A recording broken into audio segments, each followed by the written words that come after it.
Hello everyone. Before we begin this chilling story, let me know in the comments. From which country are you watching? And what time is it for you right now? Because tonight's story is about Alex, a man who lived alone in a small apartment in Chicago, until one morning he woke up and realized something terrifying. Someone had tucked him in. Alright, let's begin the story. The small one-bedroom apartment on the edge of downtown Chicago was everything Alex needed. A cozy space, a view of the skyline, and the comforting anonymity of a bustling city. He was a creature of habit, a man who lived a solitary and predictable life. He worked long hours as a data analyst, and his evenings were a quiet rhythm of takeout, a good book, and a sound sleep. His bed was his sanctuary, a place of peace and rest after a long day of numbers and spreadsheets. He was a man who believed in facts, in data, and in the tangible world. The first time it happened, he woke up with a start, a familiar cold chill running through him. He was covered in a way he wasn't before. His comforter, which he always just pulled up to his waist, was now tucked neatly under his chin, the sides folded firmly under the mattress. It was a perfect, deliberate tuck. He sat up, his heart pounding. The room was dark, the blinds were closed, and there was no one there. He told himself he had done it in his sleep, a weird subconscious action. He was a single man. There was no other explanation. He was just tired. He pulled the covers off, untucked the corners, and went back to sleep. The next morning, it happened again. The comforter was tucked neatly under his chin, the sides firmly secured. This time, he was more than just confused. He was unsettled. He lived alone. The door was locked, the windows were sealed, he had no pets. He spent the entire day at work in a state of unease, his mind replaying the image of the perfectly tucked blanket. He couldn't shake the feeling of an unseen presence in his bedroom. That night, he decided to do something about it. He bought a motion-activated camera, a small, discreet one, and placed it on his nightstand, pointing directly at his bed. He wanted proof. He wanted to see himself in the middle of the night, tucking himself in like a child. He went to bed, a cold, hard lump of dread in his stomach. He didn't sleep well. He woke up at every creak of the floorboards, every distant siren, convinced he would catch the culprit in the act. But he never saw anything. In the morning, he checked the camera footage. He fast-forwarded through the video, watching his sleeping form, the slow rise and fall of his chest. He watched for hours, his eyes glued to the screen. At 3:17 a.m., the camera's red light flickered on. He was sleeping soundly. The blanket was just over his waist, as he had left it. Then he saw it. A faint shadow, a fleeting ripple of air, seemed to pass over his bed. The comforter, without a single visible hand to guide it, slowly began to move. The sides folded under the mattress, a perfect tuck. The top of the comforter was pulled up, just to his chin. The motion was slow, deliberate, and silent. There was no one there. Just a shadow, a presence, a force that was tucking him in. Alex's breath hitched in his throat. He went back to the footage, watched it again and again, hoping it was a glitch, a trick of the light. But it wasn't. The motion was too fluid, too purposeful. It was an entity, a thing that was entering his room, not to scare him, not to harm him, but to perform a quiet domestic act. It was tucking him in. The terror of a monster was replaced by a more insidious, a more profound kind of fear. The fear of something that was a part of his life. A silent, unseen companion that watched him sleep and cared for him in its own chilling way. He couldn't stay in the apartment anymore. The feeling of being watched was too much to bear. He didn't tell his friends or family why he was moving. How could he explain that he was leaving his home because a ghost was tucking him in? He found a new place, a modern building with a doorman, a place where he was sure no one could get in. He meticulously checked every lock, every evening before he went to bed. He was determined to leave the terror behind. The first few nights were peaceful. He slept soundly, his dreams free of shadows and fear. He started to believe it was over, that he had finally escaped whatever had haunted him. But then, one morning, he woke up and noticed something strange. A faint, almost imperceptible circular impression on his pillow, as if a head had been rested there. He dismissed it. A crease in the pillowcase. The next morning, it was there again. And the morning after that, it was a silent message. A new kind of tuck. He began to research the history of his old apartment building. He went to the city archives, poring over old documents and newspaper clippings. He found a story, a small, almost forgotten article from a local newspaper in the 1920s. A woman named Clara had lived in his old apartment. She was an elderly seamstress who lived alone. She was known for her kindness and her love of her small, cozy home. The article mentioned that she had died in her sleep, a peaceful death. The last person to see her had said that she had a strange habit of tucking in her guests even when they were asleep. She believed it was a way of showing care, a quiet, gentle act of love. Alex felt a cold dread so complete it was a physical weight. Clara, the seamstress who had lived in his apartment, she hadn't left. She was still there, in the quiet, empty space, performing her small act of care. She wasn't a monster. She was a ghost who had chosen him, a lonely ghost who was just trying to be a good host. The thought was somehow more terrifying than any demon or ghoul. The ghost of a lonely seamstress who wanted to be his friend. He couldn't go back to the old apartment. He had left her. He had abandoned her. Her simple, kind act of tucking him in. He felt a profound sense of guilt. He had feared her, run from her, when all she had wanted was to care for him. He sat in his new, modern apartment, a city of millions around him, and felt more alone than ever before. He thought of Clara, of the lonely ghost in the old apartment, still waiting, still watching. He decided to go back. He had to. He had to apologize. He had to let her know he wasn't afraid. He went to the old building, a key in his pocket that he had never returned.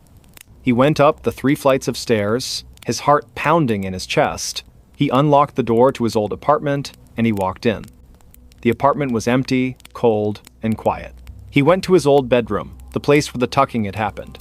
The room was just as he had left it, the bed stripped bare. He went to his old nightstand, the place where he had put the camera. He sat on the floor, his back against the wall, and he spoke. "I'm sorry, Clara," he whispered into the empty room. "I'm so sorry. I didn't understand." The air grew heavy. The scent of lavender, faint and old, filled the room. He felt a sudden, profound sense of peace. The cold was gone. The fear was gone. He felt a gentle, loving presence. He didn't know if she was there, but he knew she had heard him. He had finally given her the acknowledgement she had so desperately sought. He had apologized. He left the apartment, closing the door behind him, and he didn't look back. He felt a sense of closure, of peace. He had done the right thing. He had faced his fear, and he had found a kind of forgiveness. He was a man who had been haunted, and now he was a man who was free. He went back to his new apartment, to his new life, and for the first time in a very long time, he slept soundly. He was no longer afraid of the dark or of the quiet. He was no longer afraid of being alone. He had faced his greatest fear, and he had found a kind of love in it. But some things are not that simple. The next morning, he woke up with a start. The comforter was tucked neatly under his chin, the sides folded firmly under the mattress. It was a perfect, deliberate tuck. He sat up, his heart pounding. The room was dark, the blinds were closed, and there was no one there. He looked at the comforter, at the perfect, impossible tuck. The ghost of Clara had followed him. She hadn't wanted to be left behind. She was still with him, in his new apartment, in his new life, a silent, unseen companion. The fear returned, a familiar, cold dread. He had apologized. He had tried to be a good man. But he had been a man who had been chosen, and a ghost who has chosen you will never let you go. The quiet, gentle terror of the tucking would be a part of his life forever. The tucking was a daily occurrence now. It became part of his routine. He would go to bed, leave his covers untucked, and in the morning, they would be perfectly folded. It was a constant, unsettling reminder of his unseen companion. He no longer felt fear, but a weary acceptance. It was a part of his life, a strange, impossible roommate. He would find other small signs of her presence. The faint scent of lavender when he walked into his bedroom, a single loose thread on his pillowcase, as if she were a seamstress still at work. He tried to live a normal life, but the secret of his nocturnal visitor was a heavy weight on his soul. He started to talk to her. He would lie in bed in the dark and whisper into the silence, He would tell her about his day, about his work, about the new coffee shop he had found. It was a strange, one-sided conversation, but he felt a sense of connection, a strange companionship with the ghost of a lonely seamstress. He wasn't just a man who was haunted. He was a man who was no longer alone. But the companionship was not without its own brand of terror. Sometimes he would wake up, and the blankets would not be tucked. Instead, they would be pulled down to his feet, and he would feel a cold, icy presence on his chest. It was a new kind of tuck, a new kind of terror. It was a warning, a reminder that she was not just a kind old woman, she was a ghost. And ghosts are not always kind. One morning, he woke up, and he was not just tucked in. He was wrapped tightly in the blanket, his arms and legs bound to his body. He struggled to get free, his heart pounding with a primal, suffocating fear. He heard a soft whisper, a voice that was not in his ears, but in his mind. "Stay a while. I'm lonely." He finally managed to get free, his body shaking with terror. The blankets were perfectly wrapped, a tight, impossible cocoon. He looked at his reflection in the mirror, and he saw a man who was no longer just a tenant. He was a possession. Clara was not just a companion, she was a captor. He fled the apartment, ran out into the city streets, a man who had lost his mind. He found a friend, a man who had always been a skeptic, and he told him everything. The ghost, the tucking, the whispers. His friend listened, his face a mask of concern. He tried to be supportive, but the look in his eyes told a different story. He believed that his friend had gone crazy. Alex knew he couldn't go back. He couldn't go back to the apartment, to the woman who was trying to love him to death. He lived on the streets for a week, sleeping in parks and bus stations, a man with no home, no peace, no sanity. He was a fugitive from a ghost. One night, he was huddled in an alley, the cold Chicago wind biting at his skin. He felt a soft hand on his shoulder. He looked up, and he saw a woman. She was an old woman with a kind face and gentle eyes. She was holding a blanket. "You must be cold," she said, her voice soft and full of concern. She put the blanket around him, and gently, carefully, she tucked him in. He looked at her, and he saw a face that was both familiar and alien. It was the face of Clara. He tried to scream, but no sound came out. The woman smiled, a kind, loving smile. She sat down next to him, and she began to talk. She told him about her life, about her home, about her love for her work. She talked, and he listened. A man who was no longer alone, he was with his ghost. She had followed him, she had found him, she had never let him go. The tucking was not just a gesture of care, it was a shackle, a promise that he would be hers forever. At 2:33 a.m., the knock came from inside the walls. The old Victorian house on Elm Street was a beautiful wreck. It had peeling paint, sagging porches, and a widow's walk that looked out over the entire town of Portland, Oregon. For Leo, a history professor and a restorer of antique furniture, it was a dream. He saw past the decay and imagined the stories the house could tell. He spent his life working on things that were old and broken, and this house felt like his greatest project yet. He bought it at a steal, and for the first few months, the creaks and groans of the old place were just the sounds of history settling in. The first strange event happened 3 weeks after he moved in. He was in his study, a room with a large bay window and walls lined with books, when he heard a sound. A quiet, rhythmic tapping. He thought it was a branch from the ancient oak tree outside, scratching against the window pane. He went to the window, opened it, and looked. The tree was still, the tapping stopped, he shrugged it off as a house noise and went back to his desk. The next night, it was louder. He was in the kitchen making tea when the tapping began again. It seemed to be coming from the wall behind the stove. He pressed his ear against the cold plaster. The sound was faint, but clear. It was a single, gentle knock. Knock. Then, a pause. Knock. He pulled back, a cold shiver running down his spine. It was a human sound, not a settling beam or a scurrying animal. It was too deliberate, too rhythmic. He told himself it was a neighbor, a prank, or maybe a pipe. But the knocking was too precise, too isolated to be a plumbing issue. He walked around the kitchen, tapping on different spots on the wall, trying to find the source. The knocking didn't respond. It simply stopped. The pattern became terrifyingly predictable.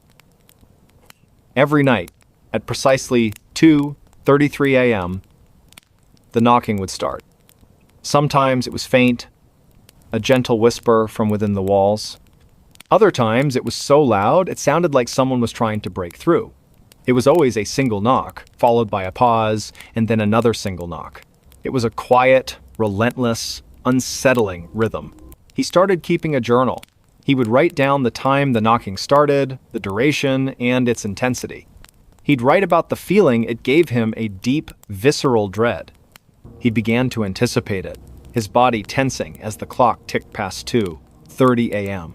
He'd sit up in bed, his heart pounding, his eyes fixed on the walls, waiting for the sound that would tell him he was not alone. He tried to reason with himself. He was a man of science, a man who dealt in facts and logic. He brought in a contractor, an old man named Bill, who had worked on houses in the area for decades. Bill went from room to room, tapping on the walls, checking for loose plaster or water damage. He found nothing. "Old houses just make noises, son," he'd said with a shrug. But the look in his eyes told a different story. It was a look of weary recognition, a look that said he had seen things he couldn't explain. Leo couldn't escape it. The knocking became his personal clock. He'd fall into a deep sleep only to be jolted awake by a sudden, sharp rap from within the walls. He started spending his nights in the living room in a chair in the middle of the floor, far away from any walls. But even there, he could hear it. The sound would travel through the floorboards, through the air, finding him no matter where he was. It was a sound meant for him. He began researching the house's history. He went to the city archives, poring over old blueprints and property records. He found a strange note in the original deeds, a clause that mentioned a sealed-off room, a small 5-by-5-foot space between the pantry and the laundry room. It had been sealed up for reasons unknown, and the original owner had insisted it never be opened. The pantry and the laundry room, Leo's heart pounded in his chest. The knocking came from the wall that separated those two rooms. He felt a profound sense of dread. There was something in there, something that wanted out. He went to the laundry room, his flashlight in hand. He shined the light on the wall where the knocking was loudest. The wall was a seamless expanse of plaster. There were no cracks, no lines to indicate a hidden door, but as he ran his hand over the surface, he felt a faint, cold spot, a patch of wall that was colder than the rest. He pressed his ear against it. Nothing. The knocking would only come at 2:33 a.m. He waited for the clock to strike the appointed hour. He sat in the laundry room, his back against the opposite wall, his eyes fixed on the cold spot. He felt a deep sense of wrongness, of a hidden history screaming to be heard. The clock ticked closer. He held his breath. 2:32 a.m. The air grew heavy. The silence in the house was absolute.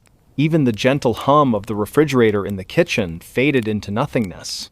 2:33 a.m. He heard it. A single, sharp knock. It came from the cold spot on the wall. It was not a gentle tap this time. It was a desperate, pleading sound, a voice without a mouth, trying to get his attention. Knock. Another one. Louder. Knock. He couldn't take it anymore. The mystery, the fear, the relentless rhythm had broken him. He went to his shed, grabbed a hammer, and returned to the laundry room. He didn't care about the history, the property value, or the original deeds. He just needed to know. He needed to make it stop. He took a deep breath, raised the hammer, and swung.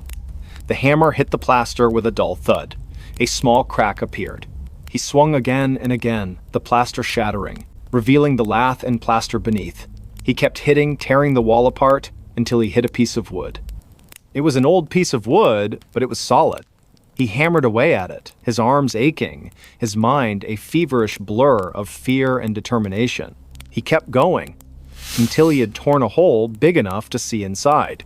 He shined his flashlight into the darkness. The space was a small, dusty closet. There was a single small chair in the middle of the room. On the seat of the chair, sitting perfectly still, was a doll.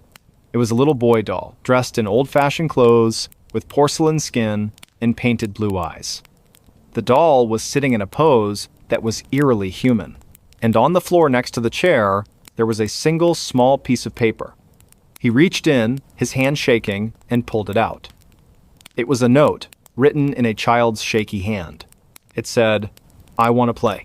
And mescrew, Leo dropped the paper and the flashlight. He stumbled back, his breath coming in ragged gasps. The knocking stopped. The silence returned.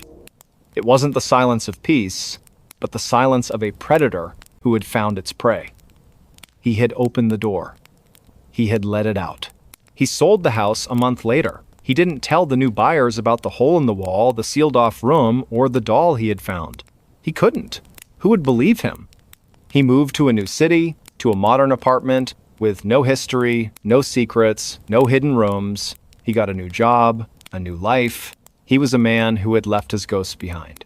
But some things can't be left behind. Sometimes, at night, when the city is quiet and the moon shines through his window, he wakes up. His heart pounds, a cold chill running through his veins. He looks at the clock on his phone. 2:33 a.m. He looks at the wall of his new, modern, perfectly sealed apartment, and he waits, and he listens. And sometimes, just sometimes, he hears a single, gentle knock. A knock that he knows is not a pipe, not a neighbor, not the house settling. It is a knock that has followed him across a country, a knock that has found him in the quiet of the night, a knock that has come from inside the walls. And he knows with a terrifying certainty that he is not alone, and that he will never be. The quiet, relentless terror of the knocking continued to haunt him even in his new life. It was a mental tic, a phantom limb of fear that would never go away. He would wake up in a cold sweat, his heart hammering against his ribs, convinced he could hear it from the very core of his modern apartment building. His new life was a facade, a carefully constructed illusion of normalcy. He would go to work, talk to his colleagues, and eat dinner with new friends, but underneath it all, a part of him was always listening. He would find himself staring at blank walls, wondering if he could see the faintest of shadows moving behind the paint. He tried to fight back. He went to a therapist, a kind woman who listened to his story with a compassionate but skeptical ear. She suggested it was a manifestation of trauma, a psychological echo of the fear he had experienced. He went on medication, hoping to dull the edges of his anxiety. He tried meditation and mindfulness, anything to quiet the ceaseless, terrifying voice in his head. But the knocking was not in his head. It was a memory, a reality, a thing that had become a part of him. One night, he was out with friends. They were laughing, telling stories, and he felt a brief moment of freedom. He looked at his watch, 2:32 a.m. He felt the familiar rush of adrenaline, the icy chill. He excused himself, went to the bathroom, and splashed cold water on his face. He looked at his reflection in the mirror. His eyes were wide, and his face was gaunt, the face of a man who had not known a moment of true peace in months. He returned to the table, but he couldn't stop looking at his phone. 2:33 a.m. He felt the vibration first, a faint tremor, as if someone had just tapped the glass of his phone. He looked down at the screen. There was a text message, a new number, a number he didn't recognize. He opened it. "You left me alone!" He dropped the phone, his hands shaking. His friends looked at him, their laughter dying on their lips. "Leo, what's wrong?" one of them asked. He didn't answer. He just stared at the phone on the table, the terrible words glowing in the dim light of the restaurant. The knocking wasn't just in the walls. It was in the air, in the technology that connected him to the world. It had found a new way to reach him. He ran from the restaurant, ran through the dark streets of the city, the cold night air biting at his skin. He ran back to his apartment, slammed the door shut, and stood in the middle of his living room, his back against a wall. The knocking wasn't coming from the walls. It was coming from his phone, from the computer, from the television. It was in the very wiring of his modern life. It had spread. He spent the next few days in a state of terror. He didn't answer his phone. He turned off his computer. He unplugged every electronic device in his apartment. He was living in a self-imposed isolation, a desperate attempt to cut off the source of the terror. He ate cold food, and he read books by candlelight. He told himself it was just a prank, a sick joke by a friend who had found his journal. But he knew, with a certainty that chilled him to the bone, that it wasn't. One night, the power went out. The entire city block was plunged into a sudden, absolute darkness. Leo sat in his living room, a single candle casting a dancing shadow on the walls. He felt a profound, unnerving silence. No hum of the refrigerator, no light from the street lamps, just him and the darkness. He felt a moment of hope, a desperate, flimsy belief that this was it, that the power outage had finally severed the connection. 2:33 a.m. He heard it. A single, sharp knock. It wasn't coming from his phone, or his computer, or the walls. It was coming from the window. He looked at the window, the faint outline of a child's hand visible against the glass. The hand was tapping, a slow, deliberate rhythm. The glass was not just tapping, it was a single, sharp knock, the knock that had followed him. It wasn't in the walls, it wasn't in the electronics, it was in the world. It was a reality. He was no longer a restorer of old things. He was a curator of a nightmare. He had opened the door, and the thing behind the walls had come out. It had followed him, and it would continue to follow him. He realized that the note in the closet, "I want to play," wasn't just a threat. It was an invitation, and he had accepted it, and now the game would never end. Why his bedroom window was always unlocked in the morning. The apartment on the third floor of a pre-war brownstone in Brooklyn was a classic New York City find. High ceilings, hardwood floors that groaned with every step, and large windows that looked out onto a quiet, tree-lined street. For Ethan, a young architect, it was a dream. He had moved there for the space and the light, a welcome change from the cramped studio he had occupied for years. He meticulously arranged his furniture, set up his drafting table by the window, and settled into a life of predictable, quiet solitude. The first strange occurrence was so subtle he almost missed it. He was a creature of habit, and his morning ritual never varied. He would wake up, get a cup of coffee, and then go to his bedroom window to look at the street below. One morning, as he opened the blinds, he noticed his window was unlocked. He distinctly remembered locking it the night before. He was a stickler for security, a habit ingrained from years of city living. He shook his head, thinking he must have been tired, and locked it again. It happened the next day, and the day after that. Every morning, without fail, the window would be unlocked. He started to take it more seriously. He would double-check the lock before getting into bed. He would even take a picture of it with his phone, the lock firmly in place, the brass bolt slid securely into the frame. In the morning, he would check the photo and then look at the window. The photo would show the window locked, the window would be unlocked. He couldn't explain it. He was a rational man, a man who believed in cause and effect.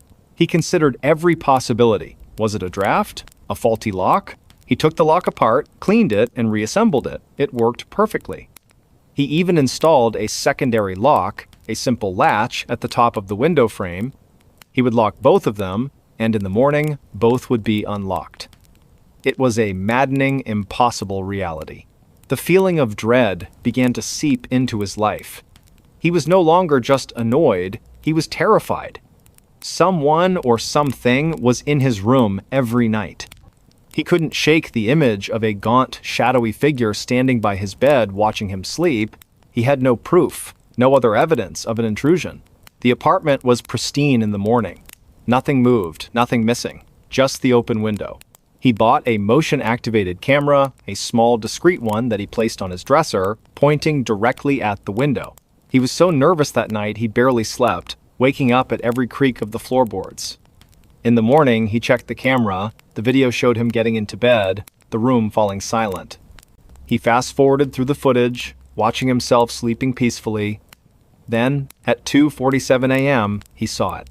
The camera's red light flickered on, the window was in the frame, and he saw, with a gut-wrenching certainty, the lock on the top latch slowly, silently slide out of place. A moment later, the main lock followed, the brass bolt retracting with an almost imperceptible click. The window itself did not move. It was as if an invisible hand had reached out and unlocked it. He watched, his heart pounding as the video continued. Nothing else happened. The room was still. The camera's light turned off and the video ended a few seconds later. Ethan's mind was a whirlwind of fear and disbelief. He had proof. There was a presence in his room, an entity that was not human that was unlocking his window every night. But why? What did it want? He looked at the video again. searching for any other sign, any other clue, but there was nothing. The room was a tableau of perfect silence and stillness. Just a window, unlocking itself. He couldn't stay in the apartment anymore. The feeling of being watched, of being vulnerable to an invisible intruder, was too much to bear. He called his landlord, told him he was breaking his lease, and began packing his belongings. He didn't tell his friends or family why. He didn't want to sound crazy. How could he explain that he was leaving his dream apartment because a ghost was unlocking his window? He found a new place, a modern high-rise in a different part of the city. The windows were new, made of reinforced glass, and the locks were mechanical marvels. He felt a sense of relief as he settled in, a feeling of security that he hadn't known in weeks. He meticulously checked every lock, every evening, before he went to bed. He was determined to leave the terror behind. The first week was peaceful. He slept soundly, his dreams free of shadows and fear. He started to believe it was over, that he had finally escaped whatever had haunted him. But then, one morning, he woke up and noticed something strange. A faint, almost imperceptible film of dust on his nightstand. He wiped it away, thinking nothing of it. The next morning, it was there again. And the morning after that, it was as if someone had run a single ghostly finger over the surface of the wood. Then, he found something in his bed. A small, black feather. It was impossibly thin, almost like a piece of ash, and it was nestled in his sheets, right by his pillow. He picked it up, his hand trembling. It didn't look like any feather he had ever seen. It was a cold, alien object. He was losing his mind. He was trying to find a rational explanation for irrational events. He was back in the same cycle of fear, the same cycle of disbelief. He went to the old apartment. The window was locked, just as he had left it. He looked up at his old room, at the large, beautiful window, a window that had become a source of profound terror. He wondered if his replacement had noticed the unlocked window in the morning. He decided to do more research. He went to the local historical society, a musty old building filled with the memories of the city. He looked through old records of his brownstone, tracing its history back to the 1800s. He found a story, a small, almost forgotten article from a local newspaper. A young boy, a child named Edward, had lived in the building in the late 1800s. The boy was an insomniac, a child who would stay up all night, sketching in his notebook, his mind filled with fantastic, impossible creatures. The boy had an obsession with the window. He would open it every night, regardless of the weather, and stare out into the darkness, claiming he was watching for something that was coming for him. The article ended abruptly, mentioning that the boy had died in his sleep, a sudden, unexplained illness. The last person to see him had said that he had insisted on his window being left unlocked, a plea that his parents had ignored. Leo felt a cold dread so complete it was a physical weight. The boy's room. It was his old bedroom. The boy had been looking for something, a creature from his drawings, and he had believed that leaving the window unlocked was his only hope. He had died and the window was locked. But what if the thing he was waiting for had finally come for him? And what if, in death, he was still waiting, still trying to open the window to let it in? He went home, his mind a feverish blur of fear and understanding. He looked at his modern, secure windows. He had left the old apartment, but the memory, the terror, the presence had followed him. He didn't sleep that night. He sat in a chair, watching the sunrise, a cold, hard knot of fear in his stomach. The next morning, he went to his bedroom, his heart pounding in his chest. He looked at the window. It was closed. He looked at the lock. It was locked. He felt a profound sense of relief. But then he saw it. A single, small, black feather on the windowsill. The same cold, impossible feather he had found in his bed. It wasn't just his old apartment that was haunted. He was. The entity, the thing Edward had been waiting for, had found him. It wasn't coming in through the window. It was already in. He called a locksmith, a friend of his who specialized in antique locks. He had a strange request. He wanted him to install an old, complicated, beautiful lock on his modern window. He wanted a lock that would be a challenge, a lock that would require skill and care to open. His friend, curious, asked him why. Leo just said he had a fascination with old mechanisms. The lock was installed. It was a beautiful piece of craftsmanship, a brass lock with a complex series of tumblers and bolts. It was a statement, a challenge to the invisible intruder. He went to bed that night, a single black feather on his bedside table, a silent promise. He wasn't going to run anymore. He woke up with a start. The clock on his nightstand read 2:47 a.m. He looked at the window. It was still locked. He looked at his nightstand. The feather was gone. He felt a deep, profound sense of terror. It was no longer a game of unlocking windows. It was a game of possession. The entity was in his home, in his life, and it was moving his things, taunting him. The terror was no longer a silent presence. It was an active force. He spent the next few months living in a constant state of fear. He would come home to find objects moved, his keys on a different hook, his books in a different order. He would find these small black feathers in the most impossible places, in his coffee mug, in his shoe, in his pocket. The entity was toying with him, making him question his sanity. He would find notes on his computer, notes he didn't write, notes that said, "I'm here." He couldn't take it anymore. He had to confront it. He was a rational man, but he was at the end of his rope. He would do the impossible. He would leave his window unlocked. He would invite it in. He would face it. That night, he went to his bedroom window, his hands shaking, and he unlocked the intricate brass lock. He did the same to the old-fashioned latch on the top. He left the window open, just a crack, a silent invitation. He got into bed, a cold, hard lump of dread in his stomach. He didn't close his eyes. He waited. He waited for the cold, the shadow, the presence. He waited for the feather to appear. He waited for what felt like an eternity. Nothing happened. The sun began to rise, casting a pale glow into his room. He was exhausted, but he had no fear. He looked at his window. It was still unlocked. He looked at his nightstand. There were no feathers. He felt a profound sense of confusion. Had it all been a dream? Had he gone crazy? He got out of bed, a new question in his mind. Not why was his window unlocked, but why was it no longer unlocked? He walked over to the window, his mind racing. He looked out at the street below, at the people walking to work, at the world that was moving on without him. He looked at the window, and he saw a note. A small piece of paper, folded into a perfect square, was stuck to the glass. He opened the window and grabbed the note. It said, "It's too late. I'm already inside." He didn't run. He just stood there, the note in his hand, looking at his reflection in the glass. He saw a man who had lost his mind, a man who had invited a ghost into his home. He looked at his reflection, and he saw a single, small, black feather in his hair. He looked at the note in his hand, and he felt a single, slow knock on the back of his head. A knock that he knew was not the wind, not a neighbor, not the house settling. It was the last goodbye. It was the last time he would ever feel alone. The stranger who sat at the edge of her bed and vanished. The old farmhouse, set deep in the rolling hills of rural Ohio, was everything Eleanor had ever wanted.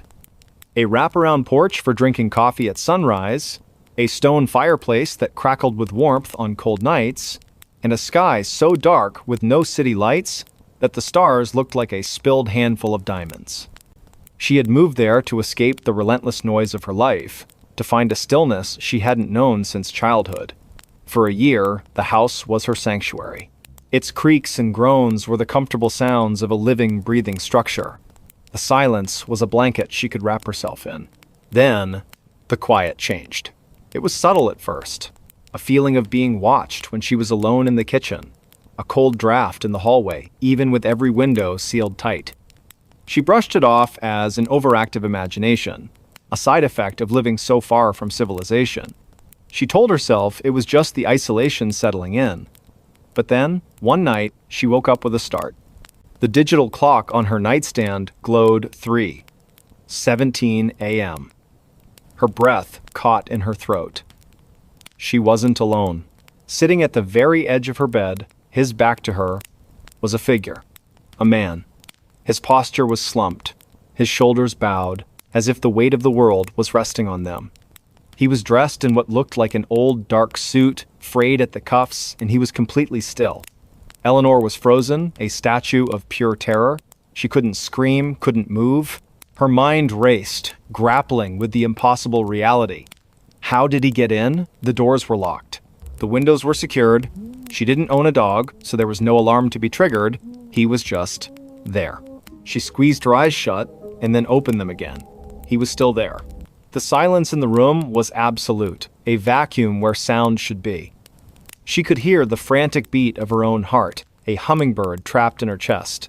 She watched the figure, her eyes trying to make out his features, but he was just a silhouette against the faint moonlight filtering through the blinds. She could feel his presence, a cold, heavy weight in the air. He wasn't breathing, not in a way a living person would.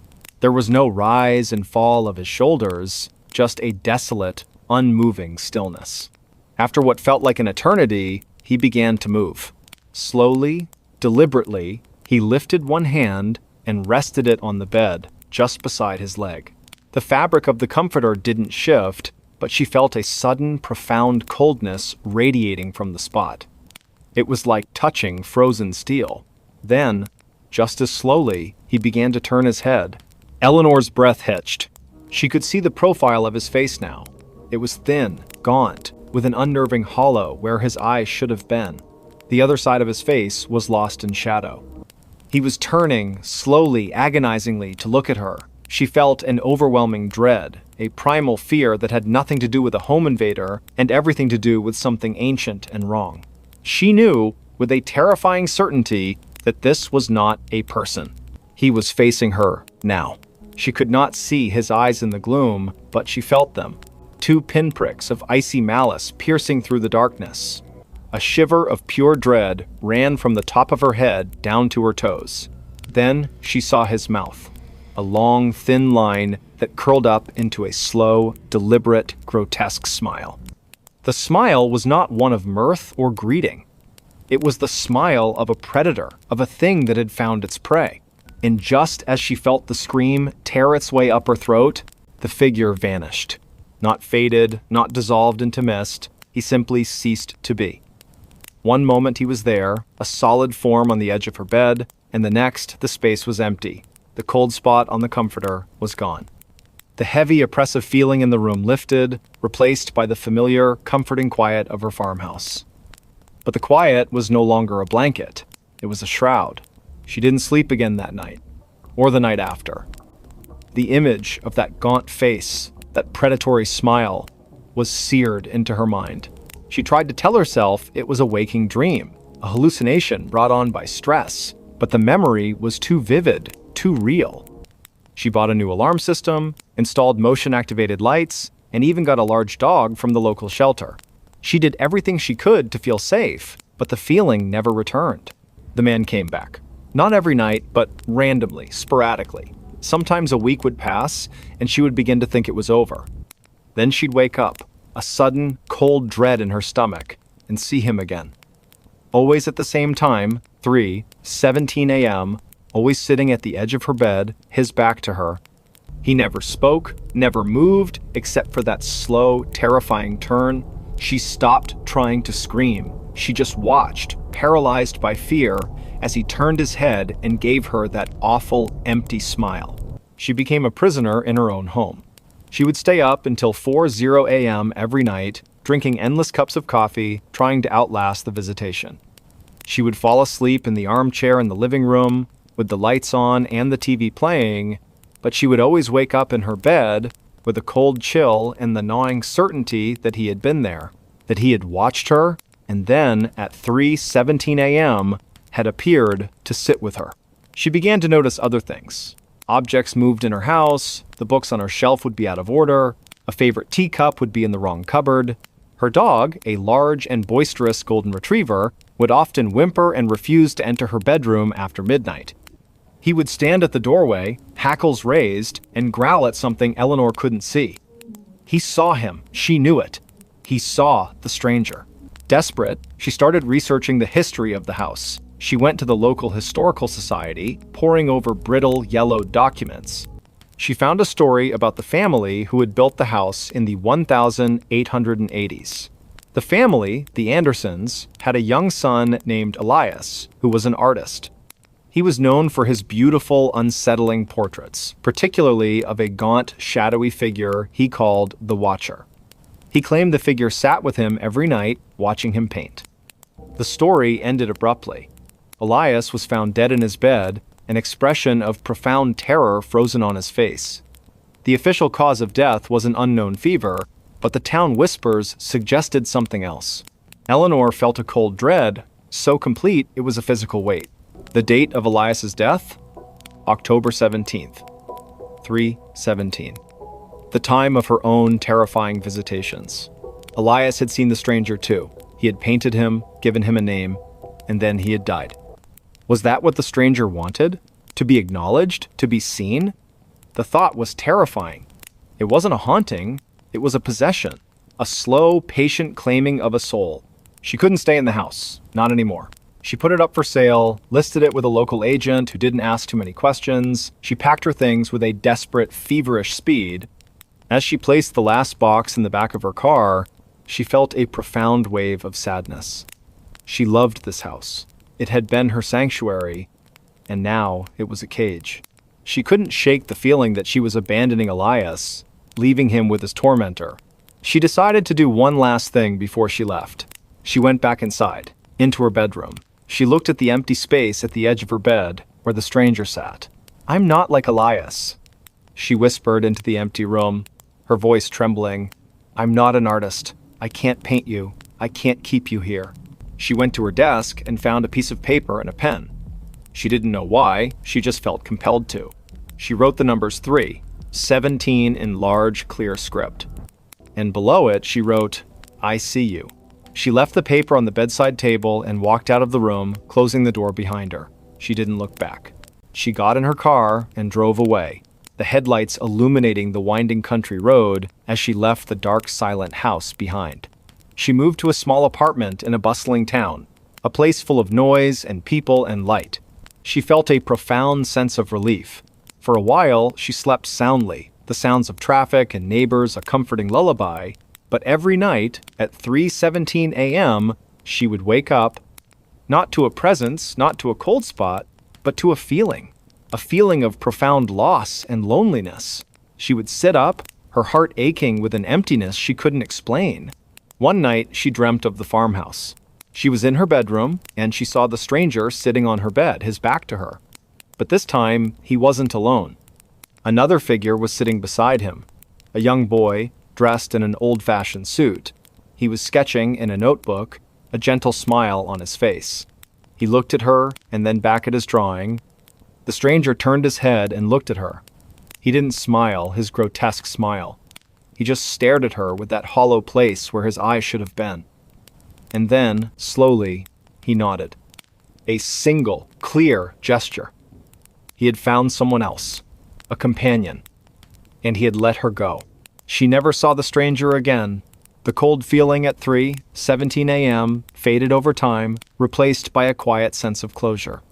She often wondered what had happened to Elias, and why the stranger had chosen him, and then her. She realized, in the end, that it hadn't been an act of malice. It had been a slow, lonely companionship. The stranger had been looking for a friend, a kindred spirit, a fellow watcher of the night. And now, he had found one. She lived the rest of her life in the city, far from the quiet of the Ohio hills. But sometimes, when she was alone and the world was asleep, she would think about the farmhouse and the two figures who sat there in the dark, watching. She would think of the stranger who had come to her in the night, and of the peace she had given him with her simple words, and she would feel a sense of quiet gratitude. She was no longer a stranger to the dark. She was a survivor of it. She checked her phone footage and saw herself awake. The small apartment in Austin, Texas, was a testament to Amelia's love for order. Every book on the shelf was alphabetized, the throw pillows on the couch were always perfectly fluffed, and the kitchen counters were perpetually clear. Her life was a carefully curated sequence of events, a calm and predictable rhythm. She was a freelance graphic designer, and her days were spent in the quiet company of her monitor, a cup of green tea, and her dog, a sleepy beagle named Barnaby. Her nights were a different story. For the past few weeks, sleep had become her enemy. She would wake up in the middle of the night, a profound and unsettling chill running through her, with no memory of what had disturbed her. The first few times, she dismissed it. a bad dream, a strange noise from a neighbor, the natural restlessness of a person under a bit of stress, but it started to happen every night. Always around 3:00 a.m. She would sit up in bed, wide awake, her heart pounding, her mind a blank slate. The strange awakenings started to take their toll. She was perpetually exhausted, her focus at work was suffering, and the lines of her carefully ordered life were beginning to blur. Her friends joked that she needed a sleep mask and some lavender oil. Her doctor suggested a change in diet and more exercise. Nothing worked. The sense of profound unease persisted, a cold, sharp dread that would hit her the moment her eyes opened in the pre-dawn darkness. One morning, she woke up with an idea. It was born of desperation and a need for proof. She would record herself sleeping. It was a simple solution. She would set up her phone on a small tripod at the foot of her bed, start the video recording, and in the morning, she would have her answers. Maybe she snored. Maybe she thrashed around in her sleep. Maybe a neighbor's loud music was the culprit. Anything was better than the quiet, terrifying unknown. The first night, she set up the phone, pressed record, and climbed into bed, feeling a strange mixture of relief and foolishness. She fell asleep quickly, the exhaustion finally winning the battle. She woke up at 3:07 a.m., just a few minutes later than her usual time. The same icy dread washed over her. She got up, stopped the recording, and went back to sleep. Her mind filled with a faint sense of disappointment that she had woken up again. The next morning, with a cup of coffee in hand, she sat down at her desk to watch the video. She fast-forwarded through the footage, watching her sleeping form, seeing the steady rise and fall of her chest, Barnaby curled up at her feet. She skipped ahead to the 3:00 a.m. mark. She watched herself stir in her sleep, her body tensing, and then her eyes snapped open, just as she remembered. She sat up in bed, her face a mask of fear. She watched herself look around the room, her head slowly turning from side to side. Then, she saw something else on the screen, something she hadn't seen in the moment. In the background of the shot, just by the open closet door, a shadow seemed to deepen. It was an unnatural movement, a thickening of the darkness. It was slow and deliberate, like someone stepping out from the shadows. She froze, a cold shiver racing down her spine. The figure was gaunt, tall, and dressed in a long dark coat. Its hands were impossibly long, the fingers like spidery branches. It took a step out of the closet and stood there, motionless, watching her sleeping form. The Amelia on the screen was looking at it now. She saw her head turn, her gaze fixed on the closet. But she didn't scream. She didn't move. She just sat there, a blank, terrified expression on her face, watching the thing in the darkness. The figure in the coat raised one of its long arms, and slowly, gently, it waved. A single, slow motion, like a farewell. Then it simply faded into the darkness, the space where it had been returning to normal. Just as the figure vanished, the Amelia on the screen shuddered, and her eyes, now filled with tears, looked down at her lap. A few seconds later, she reached for her phone, and the video ended. Amelia's mind was reeling. This was not a nightmare. This was real. She was not waking up on her own. Something was waking her up. Something that was waiting in her closet, watching her. She didn't know what it was. She didn't want to. She went back to the footage, pausing it, zooming in. The image was grainy, but the features were undeniable. The gaunt face, the impossibly long limbs, the dark coat. It was a thing of nightmares, come to life in her quiet, orderly apartment. She tried to rationalize it. A glitch in the camera? A trick of the light? But the movement was too fluid, too purposeful. It waved at her. She watched the motion again and again, her stomach churning with nausea and dread. She called a friend, but her words sounded crazy, even to her own ears. "I saw a monster on my phone," she said, her voice cracking. Her friend tried to be supportive, but she could hear the confusion and concern in her tone. She spent the next few days in a fog of fear. She couldn't sleep, she couldn't work. The fear was a constant, heavy presence. She went to the police. They listened patiently, their faces a mix of politeness and skepticism. They suggested she see a counselor. They told her there were no signs of a break-in, no evidence of anything amiss. She was on her own. She decided to try the video again. She knew it was a terrible idea, but the need for answers was a powerful and dangerous force. She was a woman who needed to understand, to organize, to label. The unknown was her greatest fear. She set up the phone again, her hands shaking, and got into bed, leaving a small lamp on this time. She couldn't bear to be in total darkness. She fell into a fitful sleep, her dreams a chaotic jumble of shadowy figures and long, spidery hands. She woke up, as always, at 3:00 a.m. Her eyes opened, and she felt the now familiar chill. She looked at the closet door. It was closed. She felt a brief moment of relief. Then she heard it. A soft, rhythmic tapping. It was coming from inside her closet. A slow, gentle tapping, as if something were drumming its fingers on the back of the door. The sound was not loud, but it was so deliberate, so unnatural, that it was 1,000 times more terrifying than a scream. She watched the closet door, her eyes wide with fear. The tapping stopped. Then she heard a faint, scratching sound. It was coming from the floor, just beneath the door. She watched as a small, thin, black object slid out from under the door. It was a piece of paper, folded into a perfect square. It was pushed all the way out into the middle of the floor, and then the scratching sound stopped. She was too terrified to move, to breathe. She waited until the first light of dawn broke through her window. The terror had given way to a quiet, cold determination. She got out of bed, her body stiff with fear. She went to the paper and picked it up.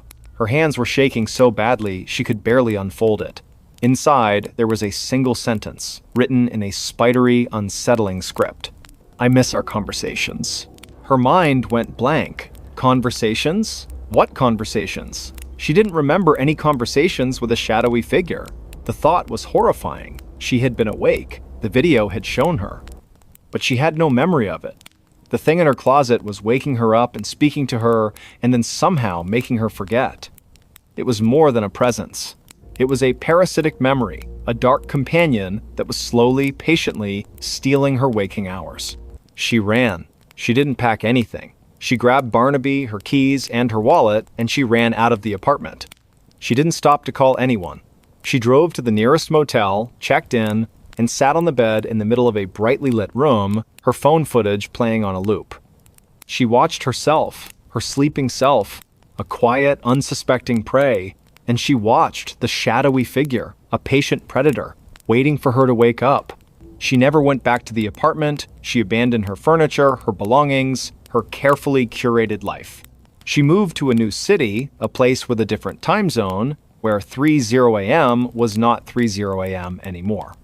She installed security cameras throughout her new apartment, and she never, ever slept with her closet door closed. She started therapy, a long, difficult process of trying to understand the gaps in her memory and the nature of the fear that had become a constant companion.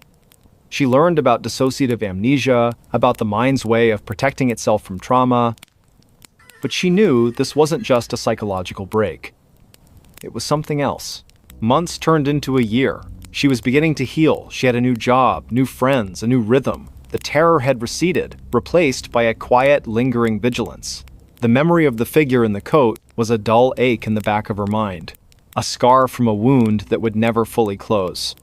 She still sometimes woke up in the middle of the night, a cold dread in her stomach, but she would check her phone, the time would be a random number, and the fear would subside. She told herself she was okay. She told herself she was safe.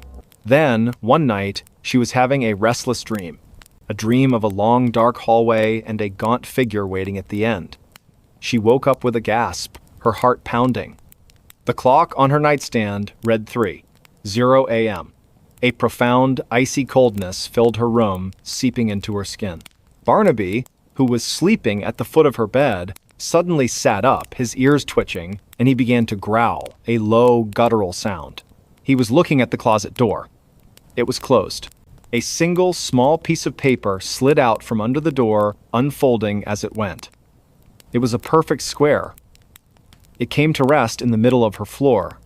Her breath caught in her throat. She looked at Barnaby, and he was still growling, his eyes fixed on the paper. She was terrified, but a new feeling, a feeling she hadn't known before, was rising within her. It was a cold, quiet anger. This thing had stolen her peace, her home, her memories. It had chased her across states. She wasn't going to run anymore. She got out of bed, her legs trembling, but her resolve firm. She walked over to the paper, and with a hand that was surprisingly steady, she picked it up. She unfolded it and read the words, written in that same spidery, unsettling script. "You can't outrun me." She looked at the closet door. "I know," she whispered into the darkness, her voice filled with a strange new power. She crumpled the paper in her hand and threw it in the trash. She went back to her bed and lay down, her heart still pounding, but the fear was different now. It was no longer a terror that paralyzed her. It was a challenge. She had been a victim for too long. She had been running. But what would happen if she stood still? She didn't know, but she was finally willing to find out. She would stay in this apartment, she would find out what this thing was, what it wanted, and she would fight it. She wasn't going to let it steal another minute of her life. She looked at her phone, at her reflection in the dark screen. The woman staring back at her was still afraid. But she was no longer just a victim. She was a warrior. And for the first time in a very long time, she was finally home. She wasn't going to let the shadows win. The doorbell that only rang at 3:15 a.m. The house on Sycamore Street, in a quiet suburb of Denver, Colorado, was a perfect blend of modern comfort and classic charm. Its white picket fence, a meticulously manicured lawn, and a sleek gray exterior were a welcome sight for Julia, a successful software engineer. She had just bought the house, a single story with a sunroom that overlooked the mountains, and it was everything she had worked for. She was a woman who valued structure and logic, and the house, with its smart locks and automated lighting, felt like an extension of her own organized life. The first few weeks were idyllic. She spent her evenings in the sunroom, watching the sunset, her days filled with the quiet satisfaction of a life well earned. The house was calm, a haven of peace, until the night the doorbell rang. It was 3:15 a.m. Julia was a light sleeper, and the sound of the chime, a classic ding-dong that echoed through the silent house, sent a jolt of adrenaline through her. She sat up in bed, her heart pounding. Who would be at her door at this hour? She crept out of bed, her phone in her hand, and checked the security camera feed. Her porch was empty. No one. The motion sensor hadn't been triggered, and the camera log showed no activity. It was a phantom chime. She went to the front door, peered through the peephole, and saw only the dark, empty street. She went back to bed, her mind racing, a knot of unease tightening in her stomach. The next night, it happened again. 3:15 a.m. The same ding-dong. She sprang out of bed, checked the camera, and found nothing. This time, a cold dread replaced her initial surprise. This was not a fluke, it was a pattern. She started to dread the night, the clock ticking closer and closer to the appointed hour. She would sit up in bed, her eyes fixed on the digital display, waiting for the sound that was both impossible and terrifyingly real. She tried everything to stop it.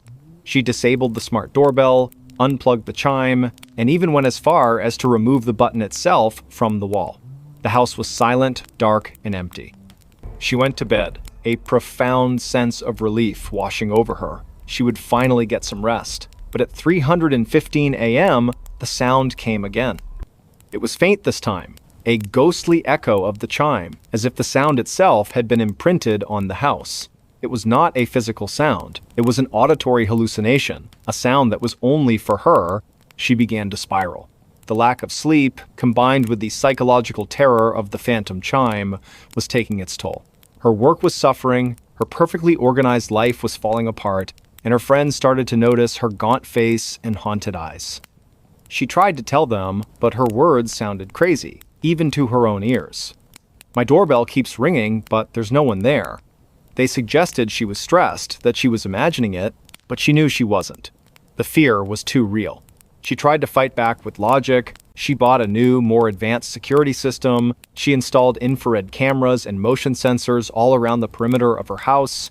She even set up a camera inside the house, pointing at the front door, hoping to catch some glimpse of the impossible. She went to bed that night, a single, determined thought in her mind. She would find an answer. At 3:15 a.m., the faint, ghostly ding-dong echoed through her room. She sprang out of bed, grabbed her tablet, and checked the security camera feed. The outside cameras were still, the street was empty, and the motion sensors showed no activity. She switched to the inside camera, and her blood ran cold. The camera showed her front door, perfectly still and unremarkable. But as she watched, she saw a faint indentation appear on the surface of the wood, a small, circular impression, as if an invisible finger were pressing the now absent doorbell button. It was a phantom touch, a contact that was only visible to the camera's eye. The indentation lingered for a moment and then faded. The phantom chime had been the sound of an invisible visitor, an impossible presence that was trying to get into her house. Julia's mind reeled. This was not a hallucination. This was real. She was being haunted. But why? What did it want?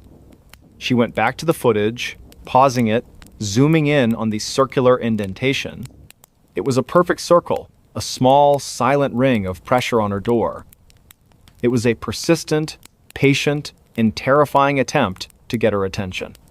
She had lived in this house for weeks, and this thing had been there all along, waiting for the opportune moment, for the dead of night, to announce its presence. She couldn't stay. She put the house on the market, desperate to escape the phantom chime and the invisible visitor. She packed her belongings with a frantic energy, throwing things into boxes without care. She just needed to be out. She needed to be gone before the next night. The house sold quickly, and she moved into a high-rise apartment in the city, a place with a doorman and security cameras on every floor. She felt a profound sense of relief as she settled in. The city noise was a comforting blanket, a constant, predictable sound that kept the silence at bay. She slept soundly for a week, and then two. She started to believe she had escaped. But some things can't be escaped. Sometimes a haunting is not about a place, it's about a person. One night, she was having a restless dream. A dream of a long, dark hallway and a ringing sound in the distance. She woke up with a jolt, her heart pounding. The clock on her nightstand read 3:15 a.m. A profound, icy coldness filled her room, seeping into her skin. She heard a sound, a faint, impossible ding-dong. It was not coming from her doorbell, it was coming from inside her phone. A ghostly echo, a notification sound she had never heard before. She looked at her phone. There was a notification on her calendar. It said, "Time to open the door." Her mind went blank with terror. It had followed her. It had found her. It was not the house. It was her. The doorbell wasn't meant for the house. It was meant for her. It was a silent, persistent knock on her soul, a plea for her to let it in. She looked at the door of her apartment, a solid, modern, locked door. She imagined the circular indentation on the surface of the wood, the invisible finger pressing against it, patiently waiting for her to respond. She knew she couldn't run anymore. This wasn't a problem she could solve with technology or logic. This was something ancient, something that had found her for reasons she couldn't fathom. She had to face it. That night, she made a decision. She would open the door. She sat in a chair in her living room, her eyes fixed on the clock on her phone. She felt the coldness, the familiar dread. The clock ticked closer to 3:15 a.m. She took a deep breath. She was a woman who valued structure and logic, and the most logical thing to do was to face the impossible. 3:15 a.m. The sound came. The faint, ghostly ding-dong, a sound that was not in her ears but in her mind. She stood up, her legs shaking, and walked to her front door. She took a deep breath, and with a hand that was surprisingly steady, she unlocked the deadbolt. She turned the knob and slowly, deliberately, pulled the door open. The hallway outside was empty. The lights were on, the cameras were on, and there was no one there. She felt a profound sense of confusion. She had expected a gaunt figure, a shadow, a presence. But there was nothing.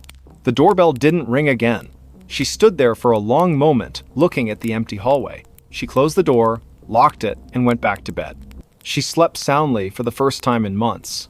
She had faced her fear, and it had vanished. She woke up the next morning, feeling a sense of peace and liberation she had never known. She thought about the phantom chime, about the ghost that had haunted her. It was over. She was free. But some things are not that simple. As she was getting ready for work, she noticed something strange on her left hand.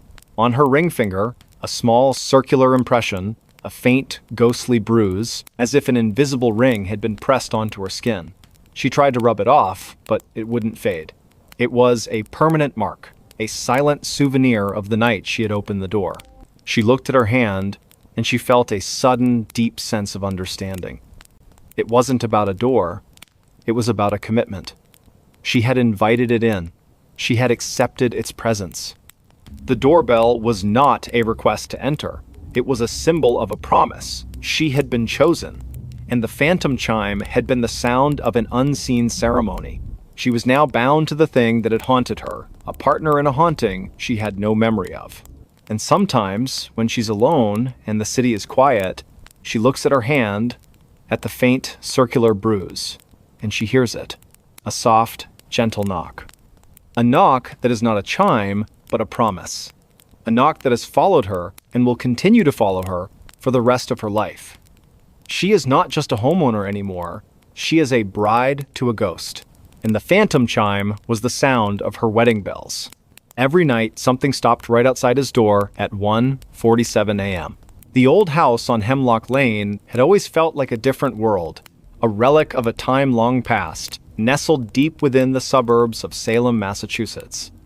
It was a place where history wasn't just in the books, but echoed in the floorboards and whispered in the wind that rustled through the ancient oak trees in the yard. For Liam, moving into this house had been a dream. A quiet, sprawling place with a fireplace and a library that smelled of old paper and leather. A perfect escape from the relentless hustle of city life. The first few weeks were idyllic. He spent his days painting the walls, replacing old fixtures, and trying to coax the garden back to life. The nights were calm, filled with the gentle hum of the refrigerator and the distant sound of crickets. That is, until the first night it happened. He was in his study, lost in a book, when a shiver ran down his spine. He glanced at the clock on his laptop. 1:46 a.m. A sudden, unexplained stillness fell over the house. The crickets outside went silent. The hum of the fridge faded into nothing. The air grew heavy, cold, and thick, with an unspoken presence. He held his breath, his heart pounding in his chest. Then, he heard it. A sound on the porch outside, a slow, deliberate movement on the worn wooden planks. Another one. Closer. And another. They were coming up the steps. 1, 2, 3. A steady, unhurried rhythm. He froze, his eyes wide with a mixture of fear and disbelief. He told himself it was just the house settling, just the wind playing tricks. But the sounds were too distinct, too heavy to be anything but a person. The steps reached the top of the porch. A pause. He could almost feel the presence just outside his front door. He held his breath, listening with every fiber of his being. The sounds began to move again. They were walking along the porch now, parallel to the front of the house. He could hear them passing the living room window. He imagined a dark figure, cloaked in shadow, pacing back and forth just a few feet away. The sound of the steps was unnerving.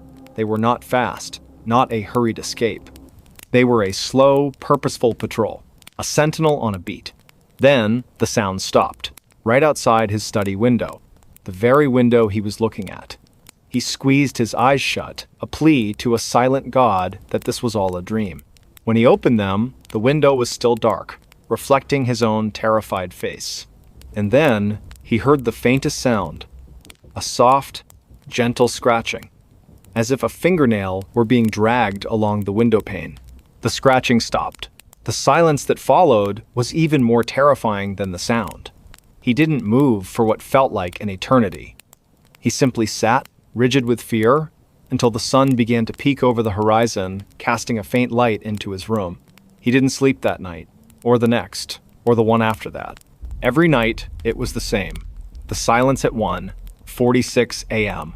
The slow, deliberate sounds starting on the porch, the walk along the side of the house, the stop right outside his door, and the gentle, unnerving scratch.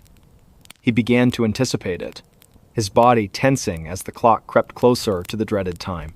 He started leaving the lights on, not just in his room, but throughout the entire house. He put a chair in front of the door, a flimsy, pathetic defense against something that felt more like a ghost than a person. He tried to reason it away. A prank? A local legend he hadn't heard about? He asked the neighbors. Old Mrs. Albright, who had lived on Hemlock Lane her entire life, just gave him a knowing, sad look. Some houses, they have memories, she'd said. And some memories, they never fade. The local police just laughed it off as a case of an overactive imagination. It's an old house, son. It's gonna make noises. But it wasn't just noise. He started to feel a presence, even when the sounds weren't there. A cold spot in the hallway, the faint scent of something like old earth and rain, the feeling of being watched from the dark corners of the rooms. He was losing his grip on reality. His friends from the city came to visit, and he was so on edge, he'd jump at every creak of the floorboards. They told him he needed a vacation, that he was stressed out. They didn't hear what he heard. They didn't feel the chill in the air when the clock neared 1:47 a.m. He became a prisoner in his own home. He'd spend his days trying to exhaust himself, hoping he would fall into a deep, dreamless sleep and not hear the approaching sounds. He'd run for miles, work in the garden until his hands were raw, and paint until his shoulders ached. But exhaustion was no match for dread. At 1:45 a.m., he'd find himself sitting on the floor, his back against the door, his breath coming in ragged gasps. He would close his eyes, clamp his hands over his ears, and wait for the silent approach. And wait for the pause. The dreadful, heavy pause.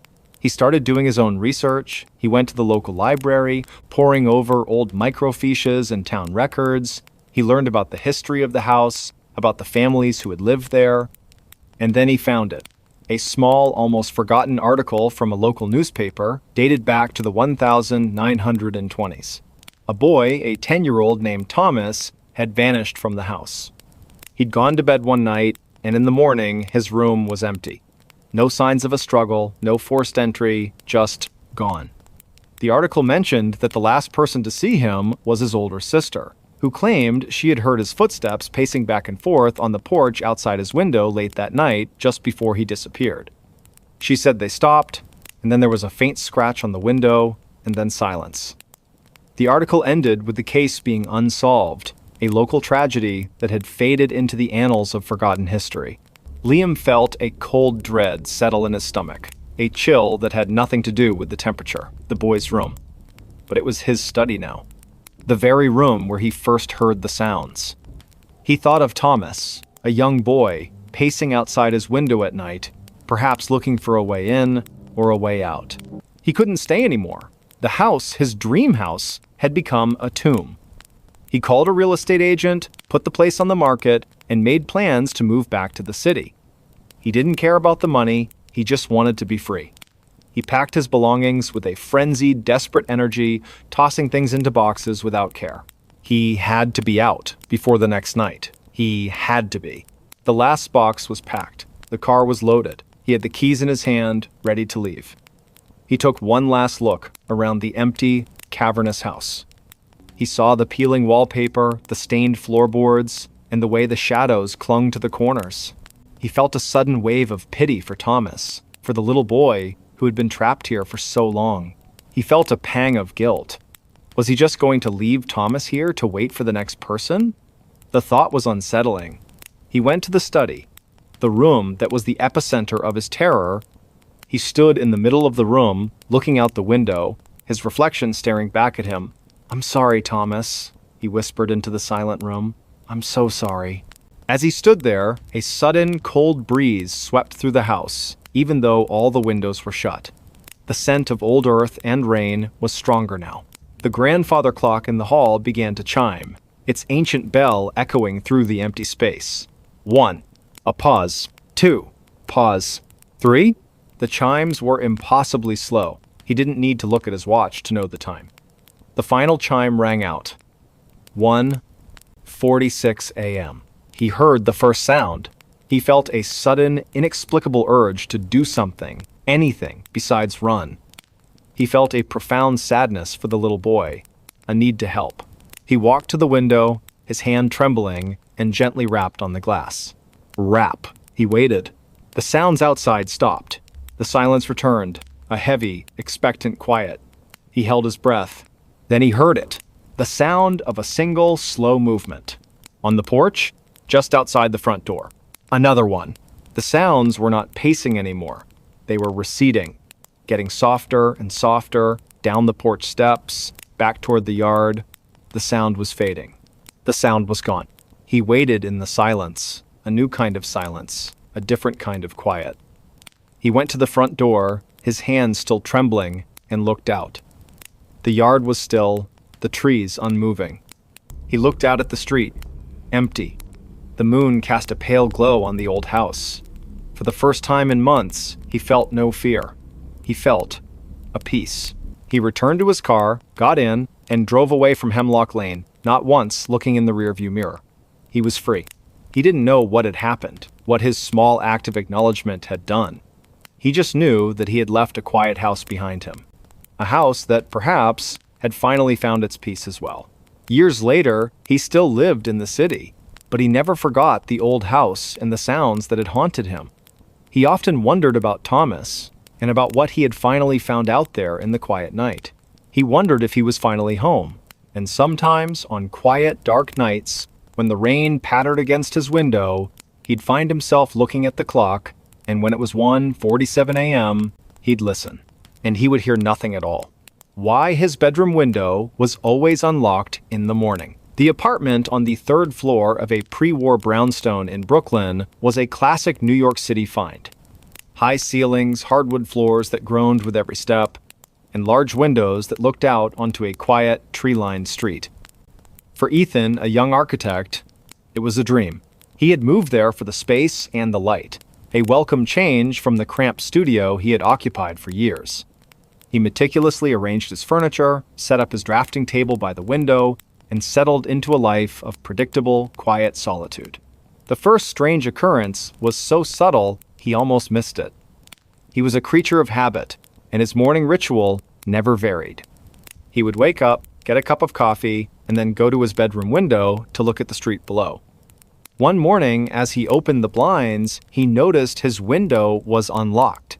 He distinctly remembered locking it the night before. He was a stickler for security, a habit ingrained from years of city living.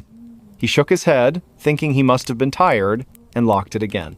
It happened the next day, and the day after that. Every morning, without fail, the window would be unlocked. He started to take it more seriously. He would double-check the lock before getting into bed.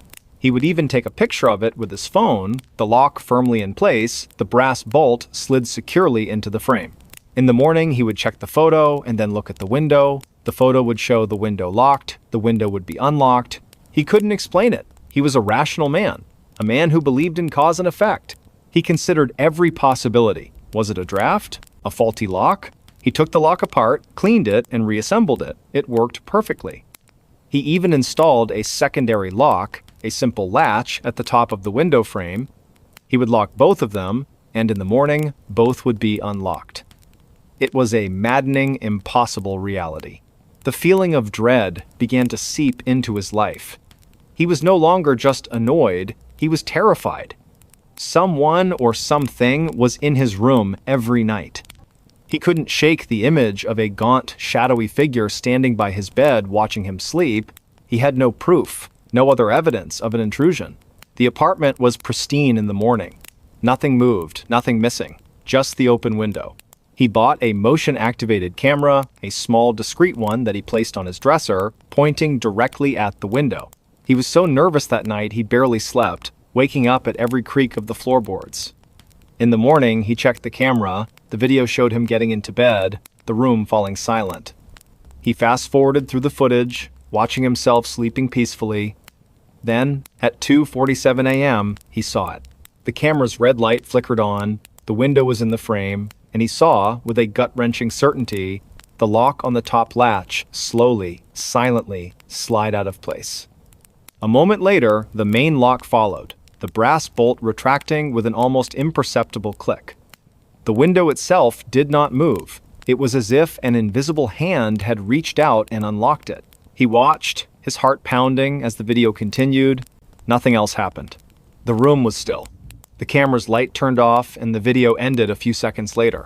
Ethan's mind was a whirlwind of fear and disbelief. He had proof. There was a presence in his room, an entity that was not human that was unlocking his window every night. But why? What did it want? He looked at the video again, searching for any other sign, any other clue, but there was nothing. The room was a tableau of perfect silence and stillness. Just a window, unlocking itself. He couldn't stay in the apartment anymore. The feeling of being watched, of being vulnerable to an invisible intruder, was too much to bear. He called his landlord, told him he was breaking his lease, and began packing his belongings. He didn't tell his friends or family why. He didn't want to sound crazy. How could he explain that he was leaving his dream apartment because a ghost was unlocking his window? He found a new place, a modern high-rise in a different part of the city. The windows were new, made of reinforced glass, and the locks were mechanical marvels. He felt a sense of relief as he settled in, a feeling of security that he hadn't known in weeks. He meticulously checked every lock, every evening, before he went to bed. He was determined to leave the terror behind. The first week was peaceful. He slept soundly, his dreams free of shadows and fear.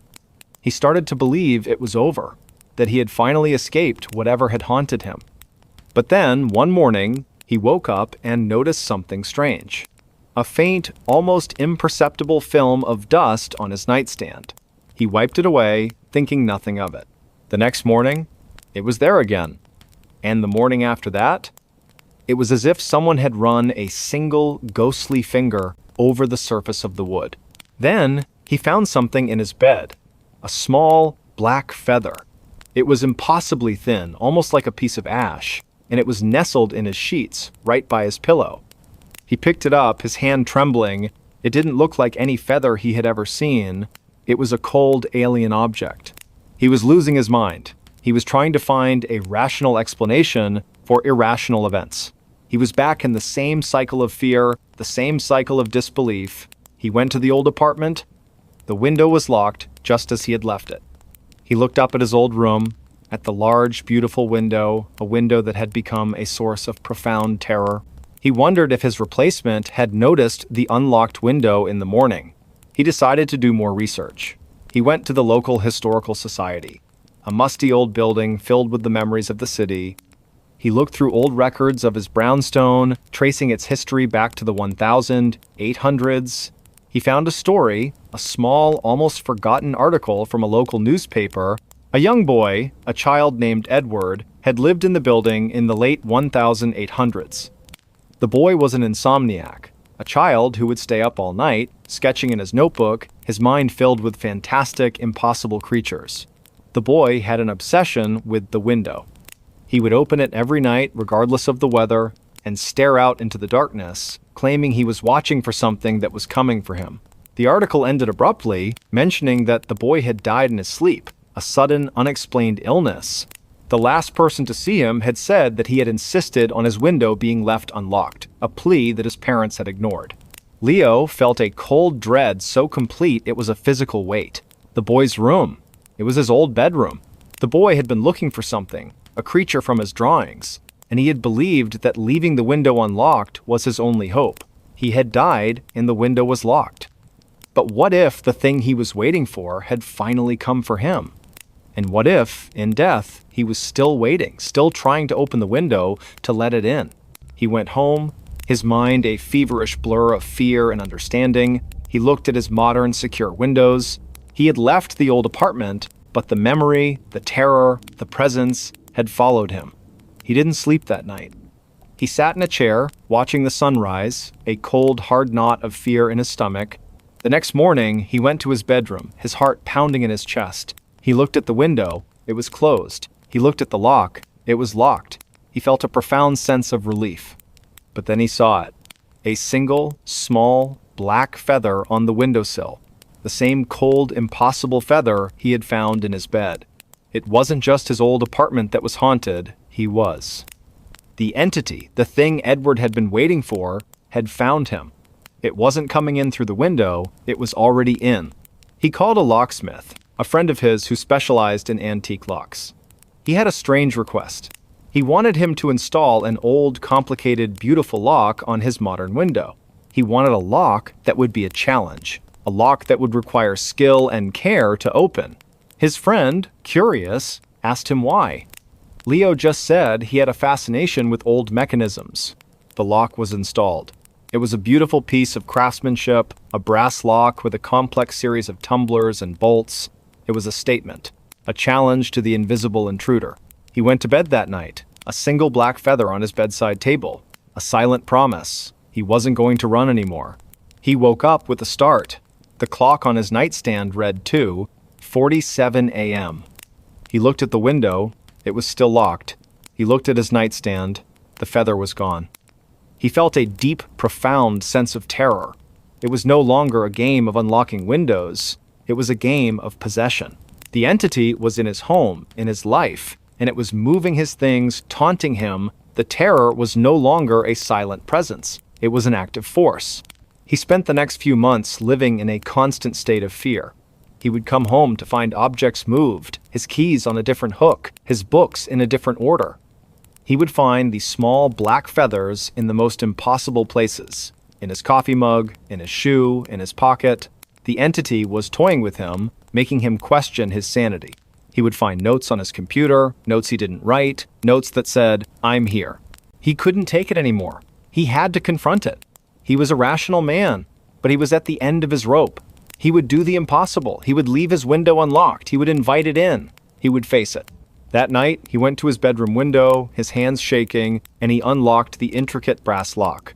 He did the same to the old-fashioned latch on the top. He left the window open, just a crack, a silent invitation. He got into bed, a cold, hard lump of dread in his stomach.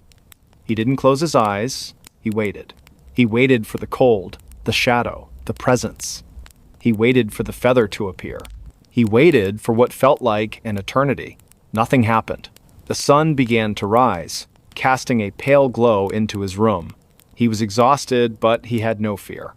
He looked at his window. It was still unlocked. He looked at his nightstand. There were no feathers.